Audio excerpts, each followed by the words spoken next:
Hey everybody, just a quick update. I got a few changes. As I mentioned before, I was having some belt squeal, so I decided to go ahead and switch over. Got an electric water pump, and then I'm doing the low mount alternator.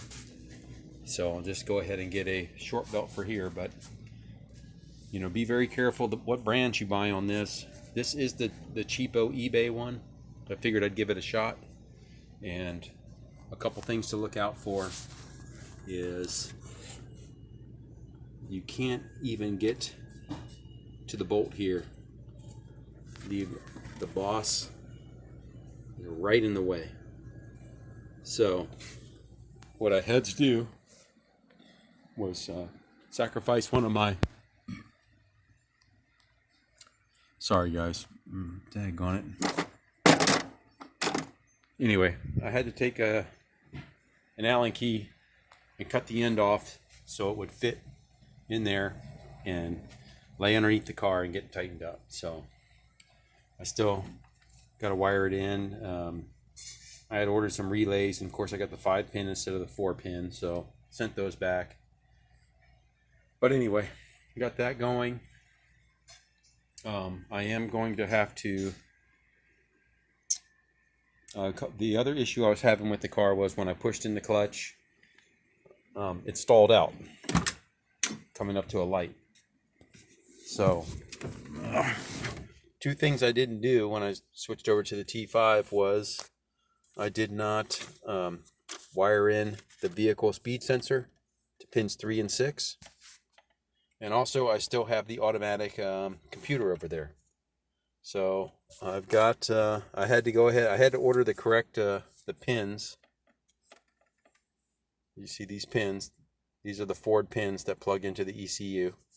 So I've got them all set and labeled where they go. Pin 3 VSS positive and pin 6 VSS negative. And I'll wire those in tomorrow. I believe the connector is right back here. It's the 8-pin.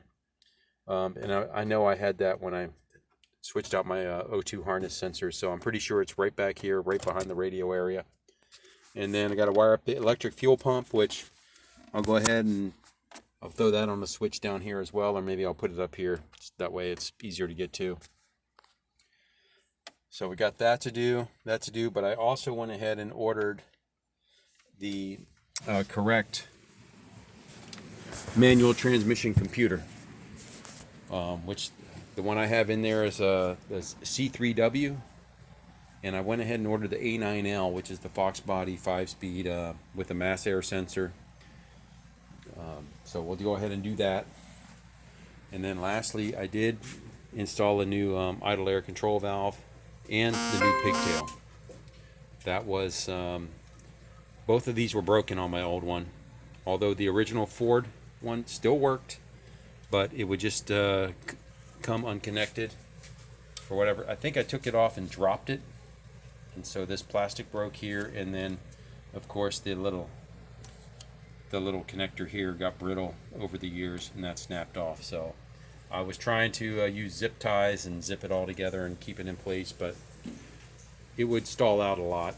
And that was half the reason there. So between that and I think the VSS sensor, getting the manual transmission ECM into the vehicle, we'll be well on our way to rolling and hopefully making some good passes. One thing I'm not too sure about is the bypass hose when you switch over to a electric water pump. If I can just throw a cap on that and I'll be okay with a having a thermostat, or if I need to remove the thermostat and put a restrictor plate in there. I'm not sure on that one, but nonetheless, I did get the low mount alternator squared away. I'm going to try it like this without buying one of the expensive, a couple brands have really expensive brackets, which just basically just give you a little leverage, basically a little more leverage from here to here is what I've noticed.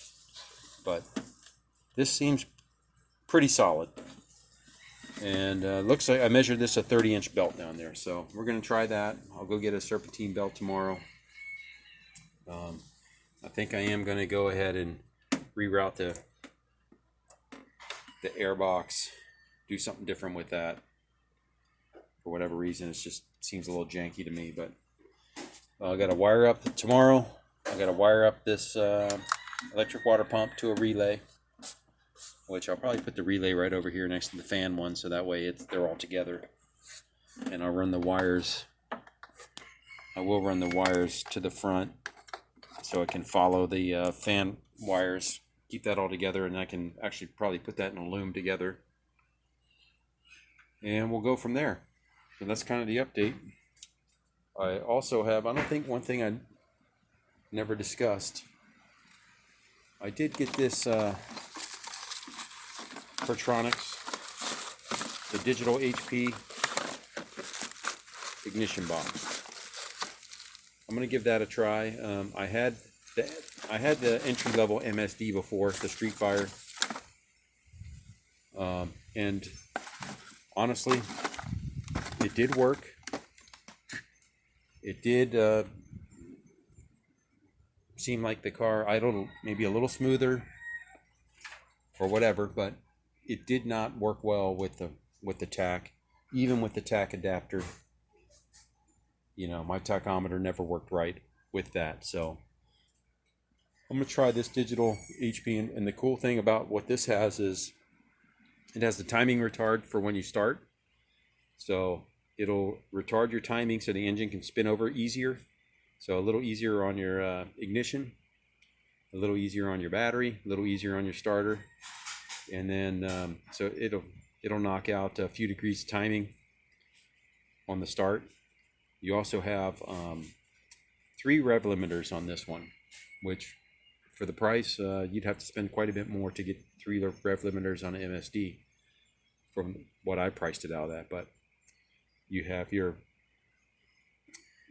burnout control, you have your rev limiter, and then obviously your launch limit. So 3 different rev limiters you can set with this. Again, the timing retard, and a nice compact lightweight box. So I'm gonna give that one a try. I got a good deal on it. It's brand new, and we'll see if that helps us out. It'll be interesting trying to wire up the 2-step onto the clutch pedal and go from there. That's the ultimate goal, but that's a little further down the list. But anyway, it seems like the list never ends on this thing. But again, the goals for tomorrow is to wire in the VSS to pins 3 and 6 on the ECU or ECM, and wire in this switch for the electric water pump here, and then we'll give that a shot. Maybe fire this thing off tomorrow and see if the VSS can keep the car from stalling when I push in the clutch. But again, at the same time, I do have the A9L coming, so I'll have the correct computer for the 5-speed, but I'll also have the correct all the sensors wired in correctly too. So anyway, thanks. Hope everybody's having a good weekend.